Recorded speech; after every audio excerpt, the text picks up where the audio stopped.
तुम क्या गई, कोई पानी पूछने वाला भी नहीं रहा। सुनो, इतने समय बाद घर जा रहे हैं तो आपके माँ पापा की भी ख्वाहिश होगी कि बेटा बहू कुछ लेकर आएगा। ऐसे तो सबकी ख्वाहिशें पूरी करना संभव नहीं है, पर आपके ऐसे कितने कपड़े हैं जो आपने 2-4 बार पहने और वैसे के वैसे रखे हैं। ऐसा करती हूँ, उसे ड्राई क्लीन करा के बाबूजी के लिए पैक कर देती हूँ। किसी को क्या पता चलेगा। और वैसे भी नए कपड़े पहनकर वो जाएंगे कहाँ। मेरी माँ की दी हुई कई साड़ियाँ हैं जो पहन पहन कर मैं ऊब गई हूँ। उसे आपकी माँ ने देखा भी नहीं है तो उनको वो साड़ी दे दूंगी, सागरिका अपने पति विवेक से कहती है। विवेक बोला, जो करना है करो, मुझे क्यों बता रही हो। बस ये ध्यान रखना कि सरिता के सामने ये बात नहीं खुलनी चाहिए। वैसे तो वो भी माँ और बाबूजी के लिए कुछ नहीं करती, पर जताती रहती है। जब भी हम छुट्टी जाते हैं तब वो भी जाती है, ताकि उसे कुछ करना नहीं पड़े और हमारे साथ बैठकर खाएगी। जितनी वो चालाक थी, उसका पति तो उससे भी आगे है। सागरिका बोली, मैं तो कह रही हूँ, जिस दिन आपके माँ बाप मरेंगे आपकी बहन हमें चैन से रहने नहीं देगी। देखना, कुछ ना कुछ करके हिस्सा जरूर मांगेगी। आपके बाबूजी अगर पैसे दे देते तो हम जो भी करना है कर लेंगे। पता नहीं और कब तक इंतज़ार करना पड़ेगा। और फिर आपकी बहन भी तो कुंडली मार कर बैठी है। दूसरी तरफ विवेक की माँ सुमन जी बच्चों के आने की खुशी की तैयारी कर रही थी, जबकि उनकी तबीयत भी ठीक नहीं थी। बच्चे चाहे जितने भी स्वार्थी हो जाए, पर माँ तो माँ होती है। सुमन, मैं कह रहा हूँ, इतनी मेहनत मत करो। तुम्हारी तबीयत अभी पूरी तरह से ठीक नहीं हुई है। और तुम जो ये काजू किशमिश रसोई में सजा कर रखती हो, लगता है तुम भूल गई हो कि मैं अब कमाता नहीं बल्कि पेंशन पर अपना और तुम्हारा खर्चा चलाता हूँ। तुम मुझे स्वार्थी कह सकती हो, पर अब क्या करूँ, आमदनी का कोई जरिया नहीं है तो हिसाब से ही खर्च करना पड़ेगा। मनोहर बाबू अपनी पत्नी सुमन जी से कहते हैं। सुमन जी बोली, आप मेरी चिंता मत कीजिए। बच्चों के आने की खबर से मैं आधी ठीक हुई हूँ। उनके आते ही देखिएगा मैं भली चंगी हो जाऊंगी। बच्चों का साथ बुढ़ापे में माँ बाप के लिए किसी दवाई से कम नहीं होता। और कल अगर मैं नहीं रही तो इन्हीं का साथ आपको भी अच्छा लगेगा। मनोहर बाबू बोले, सुमन ऐसा मत कहो, तुम्हारे बिना मैं जी कर भी क्या करूँगा। सच कहते हैं लोग, बच्चों की ख्वाहिशें पूरी करते करते पिता की उम्र बीत जाती है और माँ अपने बच्चों की ममता में उसे ही भूल जाती है। अभी तक वो लोग आए नहीं और तुम मुझसे अलग होने की बात कर रही हो। सुमन जी हंसकर बोली, अरे आप तो बच्चों की तरह रूठ गए, मैं तो मजाक कर रही थी। अच्छा ठीक है, मैं कभी नहीं जाऊंगी। फिर तो ठीक है, चलिए अब चाय पीते हैं। इतना कहकर दोनों चाय पीने लगे और पुराने दिनों को याद करने लगे। समय बीता, करीब 11 बजे बेटा और बहू बच्चों के साथ आए। सुमन जी ने बड़े प्यार से सबको खाना परोसा। खाना खाने के बाद सागरिका बोली, मम्मी जी, सफ़र में मैं इतना थक गई हूँ कि मुझे सर दर्द हो रहा है। आप बुरा ना माने तो मैं थोड़ी देर आराम कर लूँ। सुमन जी बोली, हाँ हाँ बहू, आराम कर लो। सागरिका झट से बड़े वाले कमरे में अपना सामान रखी और फैल कर सो गई। 2-3 घंटे बाद ही सरिता अपने परिवार के साथ पहुंची। आते ही भाभी को बड़े वाले कमरे में आराम करता देख आग बबूला हो गई और माँ से शिकायत की। भाभी के ऐसे फैल कर सो रही है जैसे ये पलंग उनके मायके से आया है। सुमन जी बोली, बेटा वो तुम्हारी भाभी और ये तुम्हारा मायका, सब मिलजुल कर रहो। कुछ दिनों के लिए तो आती हो और कमरे से क्या फर्क पड़ता है। सरिता गुस्से में बोली, आपको फर्क नहीं पड़ता पर मुझे पड़ता है। इतना कहकर वो दूसरे कमरे में अपना सामान लेकर चली गई। सुमन जी मुस्कुराकर रह गई। बेटी बहू होने के बाद भी सुमन जी 2 दिन से रसोई में लगी थी। ये सब देखकर उनकी काम वाली सुगना बोली, अम्मा जी बुरा ना मानो तो एक बात कहूँ। सुमन जी मुस्कुराकर बोली, हाँ हाँ कहो ना। वो बोली, अम्मा जी बेटी बहू सब घर में हैं, फिर भी रसोई में आप ही लगी रहती हो।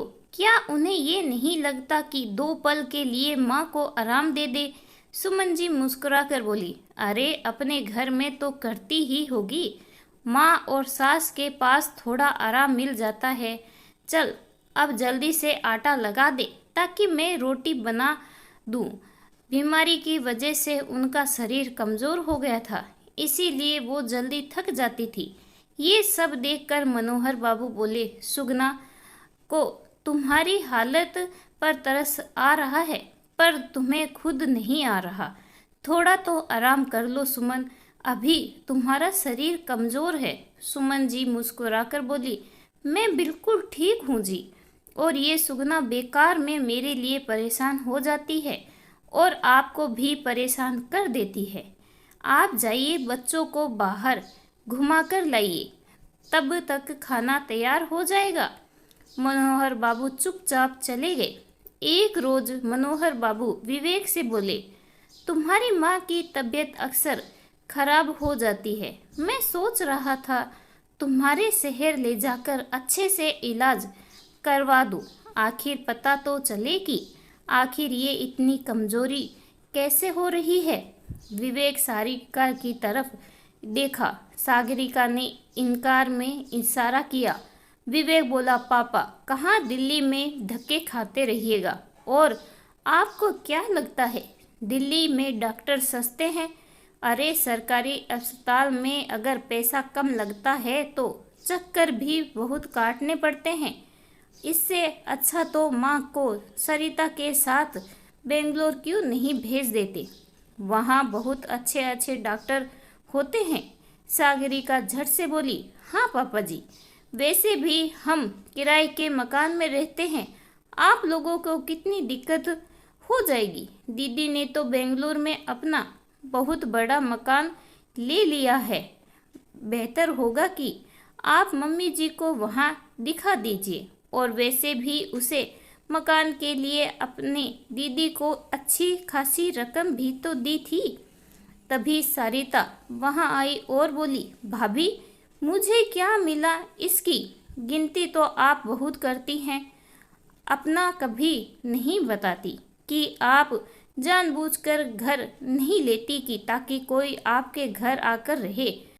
और दिल्ली में भैया ने इतना बड़ा प्लॉट क्या अपने पैसों से लिया है? मुझे बेवकूफ़ मत समझो। इतना कहते हैं दोनों ननद भाभी में बहस हो गई। मनोहर बाबू बोले, विवेक सरिता तो बचपन से ही बहुत जिद्दी है। बेटा तुम तो अपनी माँ की हालत देखो। मुझे बहुत डर लगता है कहीं उसे कुछ हो ना जाए।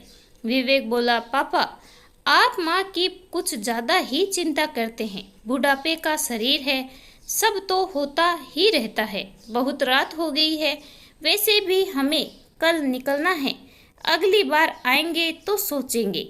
मनोहर बाबू बोले, अगली बार पता नहीं कौन रहे ना रहे। विवेक बोला, इतना मत सोचो, जिसे जाना होता है वो चला ही जाता है, माँ को कुछ नहीं होगा। इतना कहकर अपने कमरे की तरफ चला गया। पिता बेटी की तरफ उम्मीद भरी नज़रों से देखे। दामाद कुछ कहते उससे पहले ही सरिता बोली, चलिए जी, हमें भी तो कल शाम में निकलना है। मैं तो कहती हूँ भाई के साथ हम भी निकल लेंगे। इतना कहकर वो भी अपना पल्ला झाड़ कर निकल गई। दूर बैठी सुमन जी सब सुन रही थी। अंदर ही अंदर मानो टूट रही थी। जैसे ही मनोहर बाबू सामने आए, सुमन जी बोली, आप कितनी भी कोशिश कर लो, मैं आपसे दूर नहीं जाऊंगी। और मुझे नहीं करवाना इलाज, मैं तो आपके साथ ही रहूंगी। इतना कहकर सुमन जी आराम करने चली गई। अगले दिन पूरा घर खाली हो गया। दोपहर में सुमन जी बोली, सुनो जी, मेरा दर्द बहुत बढ़ गया है, कोई दवाई ला दो, अब बर्दाश्त नहीं हो रहा। मनोहर बाबू बोले, इसीलिए कह रहा था मत करो इतना काम। जिसके लिए शक्ति रहे वो तो मुंह फेर कर चल दिए और तुम यही बैठे, मैं दवाई लेकर आता हूँ। इतना कहकर वो बाजार की तरफ चले गए। रास्ते में कोई मिल गया और वो बातें करने लगे। इधर जैसे जैसे समय बीत रहा था, सुमन जी की हालत खराब हो रही थी। बार बार उनके दिमाग में यही ख्याल आ रहा था कि आज उनके बच्चों उन्हें से पल्ला झाड़ रहे हैं। उनके जाने के बाद मनोहर बाबू का क्या होगा, न जाने उनके दिमाग में क्या आया। उन्होंने मनोहर बाबू को फ़ोन किया। वो बोले, क्या हुआ सुमन, दर्द ज़्यादा हो रहा है, मैं बस थोड़ी देर में आ जाऊंगा। सुमन जी बोली, नहीं नहीं, लगता है थोड़ी देर में दर्द हमेशा के लिए ख़त्म हो जाएगा। बस मुझे आपकी चिंता हो रही है। मनोहर बाबू समझे नहीं। सुमन जी बोली, मेरे नहीं रहने के बाद आपका कौन ख्याल रखेगा। सुनो जी, बुढ़ापे में बच्चों से थोड़ा दब कर रहना पड़ता है। एक बात कहूँ, जब मन बहुत दुखी हो जाए तो अपने लिए कोई और ठिकाना ढूंढ लेना और मेरे जाने के बाद अपना ख्याल रखना। मनोहर बाबू को आश्चर्य हुआ और घबराहट हुई। वो बोले, सुमन, ऐसी बातें क्यों कर रही हो, आखिर तुम्हें क्या हो रहा है। घबराओ मत, मैं अभी दवाई लेकर आ रहा हूँ। वो सुमन सुमन कहते रह गए, पर उधर से कोई आवाज़ नहीं आई, मानो चारों तरफ खामोशी थी। थोड़ी देर बाद वो घर पहुँचे। सुगना के विलाप करने की आवाज़ बाहर तक आ रही थी। उनको आने में देर हो गई और हम सफ़र का साथ छूट चुका था। बच्चों को खबर भिजवाई गई, बेटा आया, परिवार नहीं लाया, ये कहते हुए कि अब आकर भी वो क्या करेंगे, माँ तो रही नहीं और मुख अग्नि तो मुझे देनी है। बेटी भी 2-3 रोज रुकी और माँ की जितनी महंगी साड़ियाँ थी उठाकर ले गई। क्रियाक्रम खत्म हुआ, बेटा भी अपना सामान बांधा और निकल गया। पलटकर ये नहीं देखा कि पिता अकेले कैसे रहेंगे। धीरे धीरे समय बीतने लगा। एक हफ्ते तो लोगों के आने जाने में निकल गया। बेटे बहू पहले हफ्ते में एक बार फ़ोन करते थे और कुछ ना कुछ पैसे मांगते थे। जब उन्होंने देखा कि पिता के पास अब इतने पैसे नहीं हैं तो उन्होंने उनकी खबर लेना तक जरूरी नहीं समझा। एक शाम मनोहर बाबू सुमन जी की तस्वीर के सामने बैठे थे और बोल रहे थे, आज ने जाने क्यों रोने को दिल कर रहा है। सुमन, तुम्हारी बहुत याद आ रही है। तुम क्या गई, मैं तो अनाथ हो गया। तुम्हारे जाने के बाद कोई पानी पूछने वाला नहीं है मुझे। बहुत समय बीता, बेटा आया और घर बेचने की बात की, पर मनोहर बाबू तैयार नहीं हो रहे थे क्योंकि उस घर में सुमन जी की यादें बसी थी। गुस्से में बेटे ने आना ही छोड़ दिया। अब तो बस सुगना का सहारा था। बेटे को फ़ोन करते तो वो उठाता नहीं था। एक रोज़ वो सुगना से कह रहे थे, कल सुमन का साथ था, पर आज मैं बिल्कुल अकेला हो गया हूँ। एक उसकी याद है जो मुझे हौसला देती है, बाकी बच्चों ने तो मुझे छोड़ ही दिया। सुगना बोली, साहब आप अपने बेटे के साथ क्यों नहीं रहते हैं, यहाँ अकेले रहते हैं। मैं तो बस 2-3 घंटे के लिए आती हूँ और काम करके चली जाती हूँ। आपका समय कैसे कटता है। मनोहर बाबू बोले, सुगना, बेटा अगर साथ ले जाने की बात करता तब तो मैं जाता। वो शहर में है, अपने परिवार के साथ रहता है, मेरे कारण उससे वहाँ दिक्कत होगी। इतना कहते ही वो फूट फूट कर रोने लगे। एक शाम मनोहर बाबू ने बेटे को फ़ोन किया और उसने उठाया नहीं तो सुगना बोली, साहब क्या बुढ़ापे में हर किसी को ऐसे ही कष्ट होता है। क्या बच्चे माँ बाप की तकलीफ़ कभी समझेंगे। चलिए मैं चलती हूँ, 7 बज गए हैं, रात का खाना टेबल पर रख दी हूँ। मनोहर बाबू ने हाँ में सिर हिलाया और वो चली गई। तभी बेटे का फ़ोन आया और बोला, पापा कैसे हैं? मनोहर जी बोले, मैं ठीक हूँ बेटा, तुम सब कैसे हो? बेटा बोला, आपने फ़ोन क्यों किया था? मैं मीटिंग में था। मनोहर जी बोले, आज तुम्हारी माँ की बहुत याद आ रही थी। क्या तुम्हें याद नहीं आती? आज उसकी पुण्यतिथि थी, इसीलिए फ़ोन किया था। बेटा बोला, पापा 4 साल हो गए हैं उस बात को, क्या हर साल शोक मनाता रहूं? मुझे और भी काम है, और जहाँ तक याद करने की बात है वो आप करते तो रहते हैं। कोई ज़रूरी बात हो तो तभी फ़ोन किया कीजिए, नहीं तो मैसेज कर दीजिए। और फ़ोन रख दिया। मनोहर बाबू अपनी पत्नी के फोटो की तरफ देखकर बोले, सुमन तुम मुझे छोड़ गई, तुमने अच्छा नहीं किया। कल तुम साथ थी तो सब अच्छा लगता था, आज मैं अकेला हो गया हूँ। मनोहर बाबू सुगना की बात पर गौर करने लगे और इसी तरह वो हर रात अपनी पत्नी से बातें करते थे। मनोहर बाबू ने एक शाम हिम्मत करके घर के नीचे उतरे। अपने जैसे कई लोगों को देखकर उनका मन और दुखी होता और सुगना की बात पर सोचने को मजबूर हो जाते।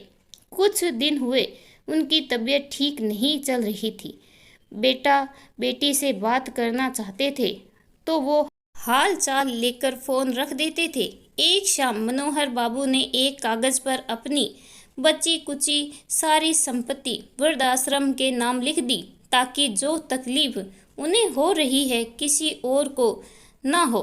जब सुगना खाना बनाकर जाने लगी तो बोले, सुगना आज तुम घर बाहर से बंद कर दो। वो बोली, क्यों साहब? मनोहर बाबू बोले, बस ऐसे ही, शायद मेरा मन ना हो सुबह खोलने का। आज मैं तुम्हारी अम्मा जी से खूब बातें करूँगा, हो सकता है देर तक सोता रहूँ। उसे अजीब लगा, पर उसने बात मान ली और बाहर से दरवाज़ा बंद करके चाबी वहीं मेट के नीचे रख दिया और चली गई। मनोहर बाबू खाना खाकर लेट गए और पत्नी की फ़ोटो से निहारने लगे और बोले, आज तुम्हारी बहुत याद आ रही है, न जाने क्यों बहुत थकान सी महसूस हो रही है।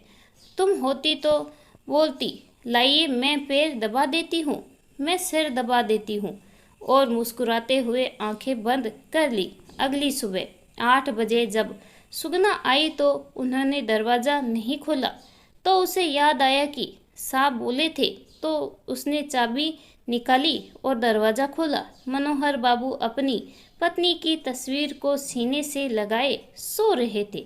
सुगना बोली, साहब उठ जाइए, सुबह हो गई, आज कितना सोएंगे? पर उसे कोई जवाब नहीं मिला। चैन की नींद सोने वाले कब उठ पाए हैं? जो वो उठेंगे जिसके लिए वो रोते थे उसके पास चले गए। सुगना भागकर पड़ोस में सबको बताई। सब ने उनके बेटे को खबर दी। बेटे के आने से पहले पुलिस आई।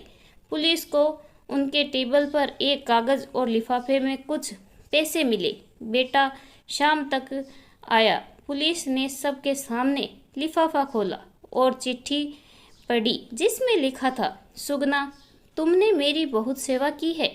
सुमन के बाद तुम ही थी जो मेरा ख्याल रखती थी। मैं तुम्हें क्या दे जाऊं? ये 1 साल की पगार और मेरी अंतिम संस्कार के लिए पैसे तुम्हें दिए जा रहा हूँ। और हाँ, तुम्हारी अम्मा की साड़ी और एक पायल निशानी के तौर पर तुम्हें दे रहा हूँ।